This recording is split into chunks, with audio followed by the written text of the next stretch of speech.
चलो मित्रों, आज આપણે બનાવવાનું છે કોળાનું શાક।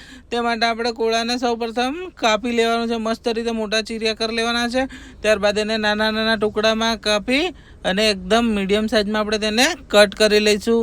અને ફાઇનલી જો આપણું મસ્ત રીતે કોળું કપાઈને તૈયાર થઈ ગયું છે। હવે તેને વઘાર કરવા માટે આપણે એક વાસણમાં તેલ લઈ લીધું છે। તેલને ગરમ થાય ત્યારબાદ આપણે તેમાં राई जीरु अंदर एड कर देवानुं छे। राई जीरु एड कर्या बाद एमां थोड़ी हींग एड करी दईशुं। हींग एड कर्या बाद आपणे तेमां जो मस्त लीलू मरचुं अने लसणनी पेस्ट एड कर दीधी। त्यारबाद हळदर अने धाणा जीरु पाउडर एड कर दीधुं हतुं अने त्यारबाद आपणे कोळाने अंदर मस्त रीते वघार करी दईशुं अने त्यारबाद तेने मस्त रीते आपणे फेरवी लेवानुं छे अने 5-10 मिनिट सुधी तेने आपणे मस्त रीते चढ़वा दईशुं। जो मस्त मजानुं आपणुं कोळानुं शाक बनीने तैयार थई रह्युं छे, एकदम मस्त रीते चढ़ी गयुं छे। हवे फाइनली અને જો તમે મસ્ત રીતે આપણું કોળાનું શાક બનીને તૈયાર થઈ ગયું છે।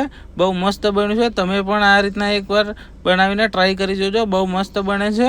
મને તો આજે બહુ મજા આવી ગઈ ખાવાની। તમે પણ જરૂરથી એકવાર આવો અને ટ્રાય કરો। અમારા હાથનું ખાવાનું બહુ મજા આવશે। Thank you so much friends.